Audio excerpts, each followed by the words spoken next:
Some of your more recent projects have had a lot to do, like they've had really cool social issues being like talked out. You know, you did The Fosters, which you guys are the king of taking on the hard issues. Raising awareness for social injustices. Yeah. Tagged, and then now these 2 new movies. Is that something that attracts you to those projects, or? Honestly, at this point, it's serendipitous. I'm just very fortunate to be involved with projects that have meaning outside of just entertaining people. You say in To All the Boys I've Loved Before that your character is cuter than Jake Ryan. And obviously these 2 movies are about to blow up, and you're obviously going to kind of be the Jake Ryan of our generation. Are you ready for that? And do you feel like there's a lot of pressure with social media to like appease fans? I don't really know. I mean, honestly, like I don't really feel a lot of pressure. You know, I just want to keep doing work, and then hopefully if I do increase in platform, I'd like to use that to some benefit. I love it. Is there any particular causes that you're really passionate about right now? I currently work with Red Eye Incorporated. They run the Watts Empowerment Center down in Watts, California. And I'm working with them and Broccoli City Music Group. They do Broccoli City Music Festival. It helps build urban communities. It's in DC. Currently, like those are my 2 focuses, but I'd like to branch out. Peter and Jamie are they're not super similar characters. They have their differences. Yeah. Who do you feel like you relate more to? I'd say I relate more to Jamie, you know, and how I am internally, but sometimes I'm just like Peter, so it's on the day, you know?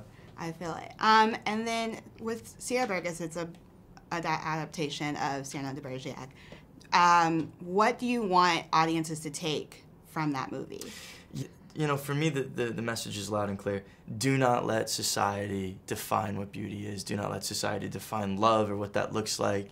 Beyond that, do not let society or culture define your interests, your likes, or your dislikes. Be independent, look at the world, experience the world, and then make your own decisions based upon that, you know?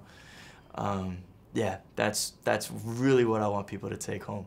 I love it. And To All the Boys I Loved Before, it is about like you and Laura Jean, but it's also kind of about the love of sisterhood. You have siblings. What are some of the best advice that you've gotten from them?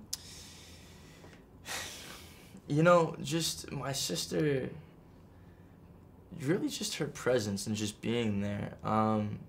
She's always there with a smile, and like she's real with me. Like if I mess up, she tells me, you know, and she still loves me. So I guess the best advice is not necessarily advice from her, but just the fact that she shows up and continues to show up for me.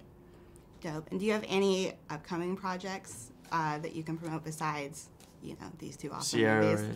Yeah, I finished a film called The Stand-In recently with the same production company that does To All the Boys.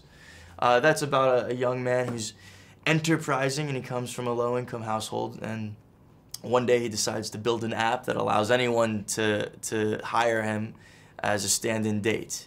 And he does this, creating this app, hoping that he makes enough money to get into his dream school and then hopefully figure out who he is along the way.